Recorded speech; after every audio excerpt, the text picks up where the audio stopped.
The wedding planner looked at me like I was some drunken stranger off the street.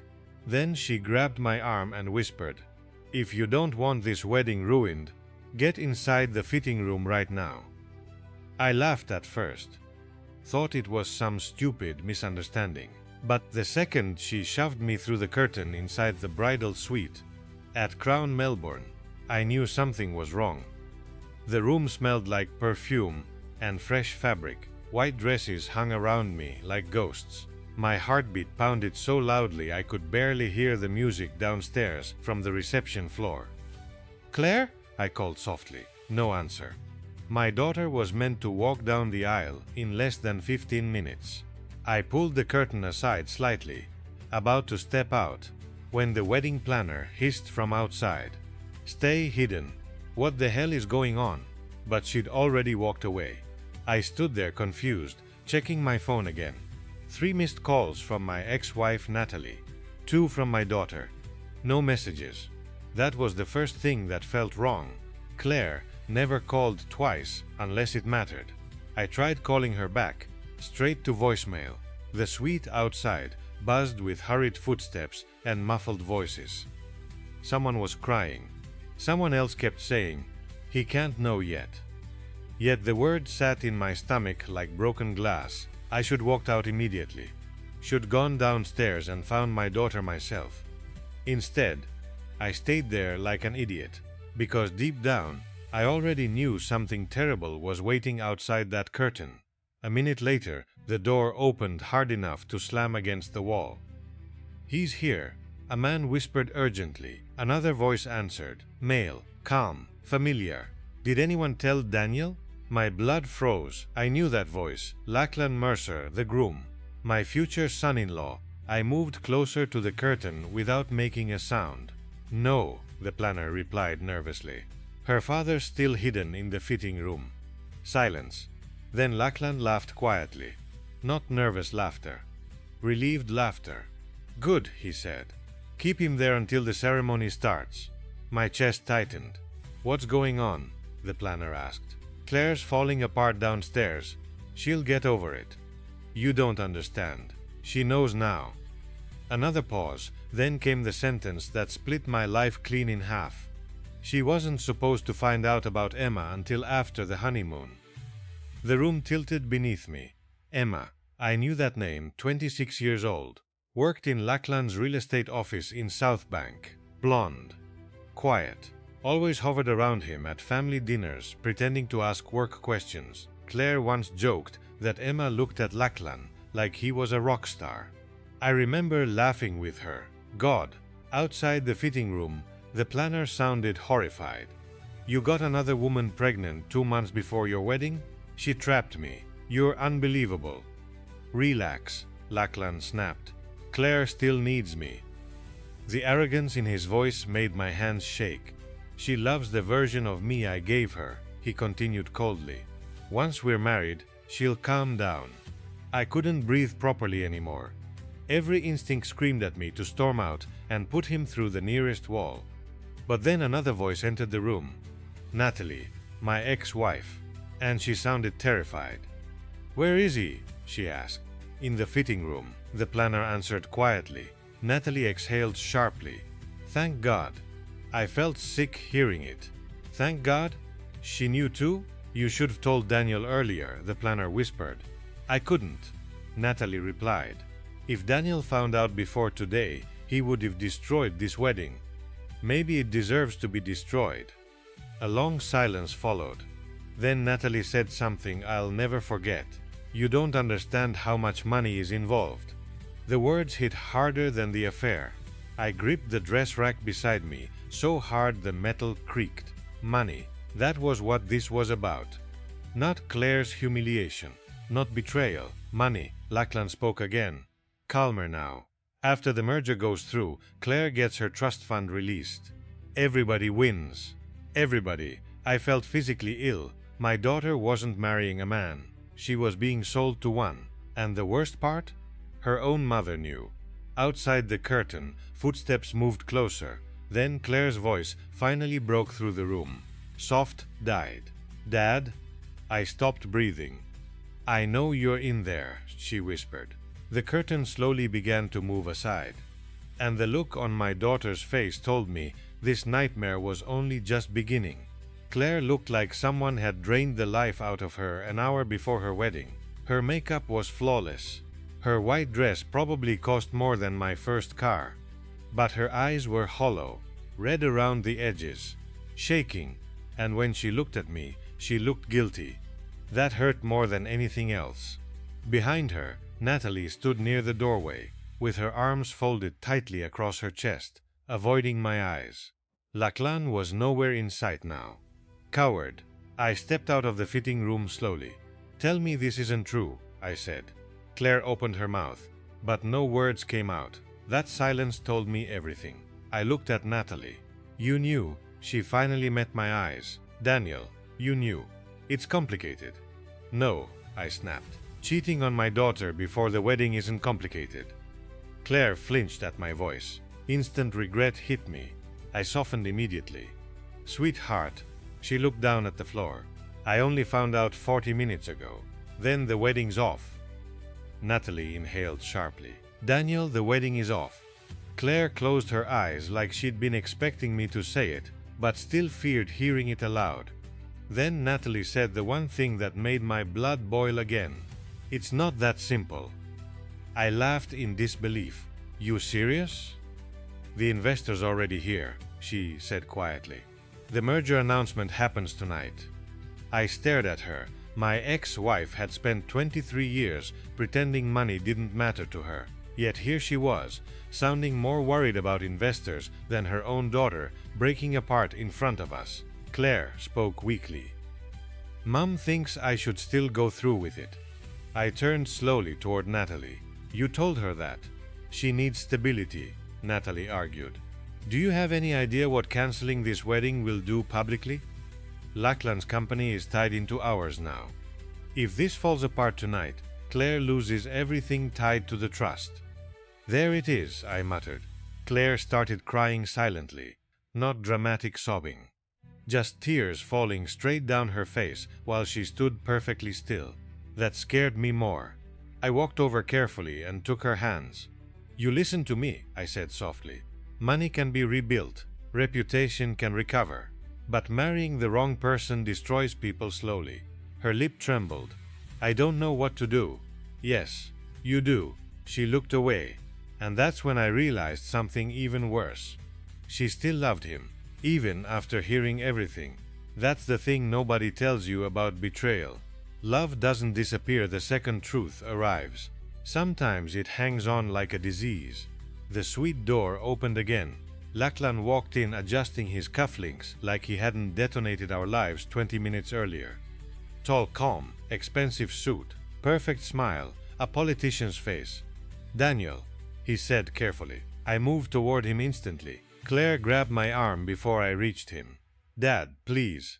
Lachlan raised both hands slightly. "I know emotions are high right now." I nearly laughed. "High? I made mistakes." He continued smoothly. "I won't deny that. But I love Claire. You cheated on her. It wasn't serious." Claire looked physically sick hearing that. I stepped closer. "You got another woman pregnant." His jaw tightened for the first time. Tiny crack in the mask. "That situation is being handled." "Handled?" I repeated quietly. Natalie suddenly stepped between us. "Can we stop this before security gets involved?" I looked at her in disbelief. "Security? You're escalating." "No," I said. "I'm seeing clearly for the first time." The room went silent, because suddenly every memory started connecting itself. The rushed engagement, the business merger, Natalie pushing Claire toward Lachlan constantly, the expensive gifts, the contracts, Jesus Christ. "How long?" I asked Natalie. Her face changed slightly. That was my answer. I stared at her. "How long have you known he was cheating?" Claire looked up sharply. Natalie hesitated 2 seconds too long, and Claire noticed. "Oh my God," Claire whispered. Natalie reached for her. "Darling, you knew." Claire's voice cracked violently. "You knew before today? Claire, listen to me carefully. You knew." The pain in my daughter's face was unbearable. Natalie's eyes filled with tears now, but it was too late. He promised it was over, she said desperately. He promised Emma meant nothing. Claire stumbled backward like she'd been hit. Lachlan finally lost patience. This is getting out of control. I turned toward him slowly, and for the first time all night, I saw fear enter his face, because he realized something. I wasn't angry anymore. I was done. Then my phone buzzed in my pocket, unknown number. I almost ignored it, but something told me not to. I answered. A woman's voice spoke quietly through tears. "Mr. Brennan, my name's Emma." The room around me went completely silent. Then she said 5 words that changed everything. "There's something Claire doesn't know." I walked out of the bridal suite before anyone could stop me. Claire called after me, but I couldn't think straight anymore. The corridor outside buzzed with wedding guests laughing over champagne, completely unaware that the entire thing was rotting from the inside. Emma stayed silent on the phone for a few seconds. Then she asked quietly, "Are you alone?" I looked back through the glass doors of the suite. Natalie was trying to hold Claire together while Lachlan stood off to the side, looking irritated more than ashamed. "No," I replied coldly, "but I can be." "There's a cafe across the street from the hotel," she whispered. "Please come alone." The call ended. I stood there staring at my reflection in the dark hallway windows. 52 years old, gray creeping into my beard. Expensive suit Claire helped me pick 3 weeks earlier because she wanted her dad to look sharp in the wedding photos. Wedding photos. Jesus. I headed for the lifts before anyone could follow, outside Crown Melbourne. The Yarra River reflected city lights across the water, while wedding guests smoked and laughed near the entrance. It felt obscene how normal the world still looked. The cafe Emma mentioned was nearly empty. I spotted her immediately in the back corner, blonde hair tied back. Oversized coat despite the mild weather. Nervous hands wrapped around untouched coffee. She looked younger than I remembered, and pregnant. The second she saw me approaching, she stood up too quickly. "I'm sorry," she blurted instantly. I swear I didn't know about Claire at first. I sat across from her without responding. She looked terrified. "Good. You've got 60 seconds before I walk out." Tears filled her eyes immediately. "He told me they'd broken up." "Convenient. I found out the truth 3 months ago, yet you stayed." Her expression collapsed. "Because he said he loved me." There it was again. Love, the excuse people used before detonating someone else's life. I rubbed my face tiredly. What could possibly be worse than what Claire already knows? Emma looked toward the cafe windows nervously. Then she slid her phone across the table. "Read the messages." I picked it up reluctantly. At first it looked like ordinary conversations between them. Hotel bookings, lies, promises, photos. Then I saw a message dated 6 weeks earlier. Lachlan. "After the wedding, Claire's trust activates. Once the shares transfer, the divorce won't matter." I stopped breathing. Another message. "Emma, you're actually going to marry her anyway. Lachlan, relax.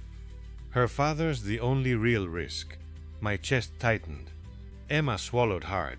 "Keep reading." "I wish I hadn't. Lachlan, Natalie's already handling Daniel. She's done it for years." I stared at the screen. "Done it for years. What does that mean?" Emma shook her head slowly. "I think your ex-wife and Lachlan have been planning this for a long time." "No. I heard them talking in his office 2 months ago." My mind rejected it instantly. But deep down, pieces were already moving together. Natalie pushing Claire toward him aggressively. The business deals. The way she kept dismissing concerns. Emma's voice trembled. "There's more." I looked back at the phone. Then I saw the message that nearly stopped my heart. Lachlan. "Daniel still thinks the affair ended in Sydney. Poor bastard never figured out the truth." My hands went cold. Affair, Sydney. 21 years ago. Natalie had disappeared for 3 months, claiming she needed space after our marriage started struggling. We separated briefly after that. Then suddenly, she came back wanting to fix everything. I slowly looked up at Emma. What truth? She hesitated. Then the cafe door opened behind me. I turned. Lachlan stood there, breathing hard like he'd run across the street. His eyes locked onto Emma first, then onto the phone in my hands, and for the first time since I'd met him, the mask vanished completely. Pure panic. You stupid girl, he hissed. Emma recoiled instantly. I stood up slowly. What affair? Lachlan's jaw flexed hard. Daniel, this isn't the place. What affair? People in the cafe started looking over now. Emma looked like she might cry again. Then Lachlan made the biggest mistake of his life. He reached for Emma aggressively. Give me the bloody phone. I grabbed his wrist before he touched her. And something inside me finally snapped. Years of swallowed anger. Regret. Suspicion. Every warning sign I ignored. All this time, I whispered. Lachlan tried pulling away. You don't understand. Then Emma said it, the sentence that destroyed the last 20 years of my life. He's not just your daughter's fiancé. Silence, then her voice broke completely. He's your son. The cafe disappeared around me. Noise faded. Lights blurred. Even the grip I had on Lachlan's wrist suddenly felt distant, like my body belonged to someone else. What did you say? I asked quietly. Emma was crying openly now. I didn't know at first, I swear. Lachlan ripped his arm free. Stop talking. But his face had already confirmed it. I looked at him properly then. Really looked. The sharp jawline, the eyes. Jesus Christ. Not identical. But enough. Enough that I suddenly saw fragments of myself I'd somehow ignored for years. My stomach turned violently. How old are you? I asked him. 28. The exact timeline. 28 years ago, Natalie went to Sydney alone for 3 months. 28 years ago, she came back pregnant. And 28 years ago, she looked me directly in the eyes and said the baby was mine. Claire, oh God. My knees nearly gave out. Emma stood quickly. Mr. Brennan, don't. I held a hand up, trying to breathe. The room felt too small now, too hot. Lachlan ran both hands through his hair aggressively. This changes nothing. I stared at him in disbelief. Nothing? We didn't know growing up. You still married your sister. We only found out recently. The words slammed into me harder than anything yet. Recently. I stepped toward him slowly. How recently? He stayed silent. That silence terrified me. Emma answered instead. About 4 months ago. The entire cafe went quiet in my head again. 4 months. He found out 4 months ago. And still continued the wedding. I felt physically sick. You knew, I whispered. Lachlan looked away. You knew she was your sister, and you still slept beside her every night? Daniel. Don't call me Daniel. People around us were openly staring now, but I didn't care anymore. 28 years of lies had just detonated inside 1 hour. I suddenly understood why Natalie wanted the wedding protected at all costs. Not for money alone, for survival. If this truth came out publicly, it would destroy every single person involved. Claire, my daughter, my God, Claire. I pulled my phone out immediately and called her. No answer. Again straight to voicemail. A cold fear slid down my spine. I looked at Lachlan sharply. Where is she? She went back upstairs.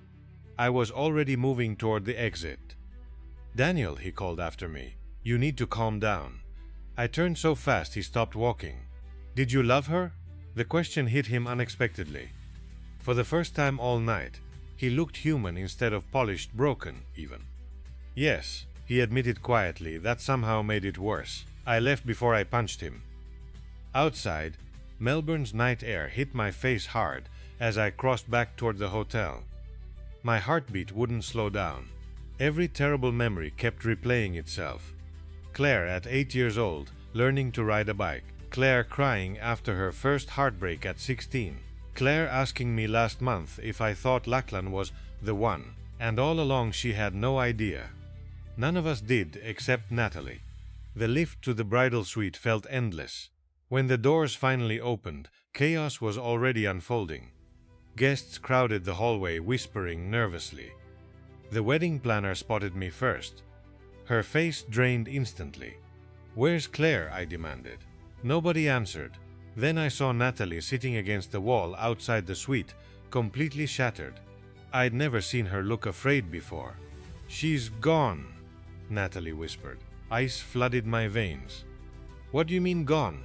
"She left 10 minutes ago." "With who?" Natalie shook her head violently. "I don't know." I grabbed her shoulders harder than I meant to. "What did you tell her?" Her composure finally cracked apart. I told her the truth. The hallway seemed to tilt again. "You told her Lachlan was her brother?" Natalie burst into tears. She kept asking why I protected him. I couldn't lie anymore. My chest tightened painfully. Claire heard everything, all of it. Natalie looked up at me helplessly. She just walked out. Then the wedding planner spoke softly behind us. "There's something else." I turned toward her. She hesitated before handing me Claire's phone. The screen was cracked slightly down the middle. One unread message sat open, from Claire, sent 20 seconds earlier. "Dad, I finally understand why everyone lied to me." Another message appeared underneath while I stared at the screen. "Please don't come looking for me." Then a third message arrived. But this one wasn't from Claire. Unknown number. "If you want to see your daughter alive again, come alone." The message included an address in Port Melbourne, an old warehouse near the docks. No explanation, no demands. Just a second message underneath. "Come alone or she dies." I looked up instantly. "Call the police," I told the wedding planner. Natalie grabbed my arm hard. "Daniel, wait. You've done enough waiting for all of us." Then I left. The drive across Melbourne felt unreal. Rain had started falling lightly across the city, blurring traffic lights against the windscreen, while every possible outcome tore through my head. Claire kidnapped, Claire hurt, Claire dead. No parent survives those thoughts intact. By the time I reached the docks, my hands were shaking so badly I almost dropped the phone. The warehouse sat isolated near the water, half abandoned, rusted from years of salt air and neglect. One light glowed faintly inside. I entered slowly. "Claire?" My voice echoed through the massive dark space. Then I heard movement upstairs. I followed it toward an old metal office overlooking the warehouse floor. The door stood slightly open, and inside, Claire sat alone beside the window. Alive. I nearly collapsed from relief. Jesus Christ. She looked up slowly. Mascara streaked down her face. Wedding dress wrinkled and dirty around the hem. Empty eyes. "You came." I crossed the room immediately and held her tightly. For several seconds neither of us spoke. Then she whispered against my shoulder, "I'm sorry." "For what?" "I ruined everything." I pulled back sharply. "You didn't ruin anything. They did." She nodded weakly. But I could tell she didn't believe it yet. That's what betrayal does. It makes innocent people carry shame that belongs to someone else. I sat beside her quietly. Rain hammered the warehouse roof above us. Finally, she asked the question I'd been dreading. Did he know? There was no point lying anymore. Yes. Her face folded inward instantly. Not dramatic, just total devastation. "He knew," she repeated softly. I nodded once. "And Mum?" She knew too. Claire stared out the rain-covered window for a long time after that. Then she laughed suddenly. A broken laugh. "You know what's pathetic?" "What?" "I still loved him after finding out about the cheating." Her voice cracked violently. "But this..." She couldn't finish. I took her trembling hands carefully. "Listen to me. None of this changes who you are. It changes everything. No, it changes them." She cried quietly while the storm rolled over the docks outside. Then she looked at me again. "There's one more thing you don't know." My stomach tightened instantly. Claire swallowed hard. "Mum came to see me before the ceremony." I stayed silent. "She told me she lied to you all those years ago." The room felt colder. "She said she wasn't even certain you were my father." I stopped breathing. Claire's eyes filled again. "She said there was another man during Sydney. 28 years. 28 years I built my entire life around a family that was never what I believed it was." I should felt rage. But strangely, I didn't, just exhaustion. Claire looked terrified now. Dad. I lifted my eyes toward her, and there it was. The truth that suddenly mattered more than blood. She still called me Dad. Not Daniel, not some stranger dad. I reached over and brushed wet hair away from her face, the same way I did when she was little. Claire, I said quietly, I don't care what Natalie says. I was there for every nightmare, every birthday, every broken heart, every school concert, every stupid boyfriend, every panic attack, and every triumph. Tears streamed down her face again. You are my daughter. Nothing changes that. She broke completely after hearing that. Not from pain this time, from relief. Outside, police sirens finally echoed faintly through the docks below. Natalie must call them after all. Claire leaned against me silently, while we listened to the storm passing over Melbourne. Then she asked the final question. What happens now? I looked out across the black water, beyond the warehouse windows. At sunrise, I said softly, we stop living inside their lies. And somewhere deep in the city behind us, wedding guests were still waiting for a bride who was never coming back.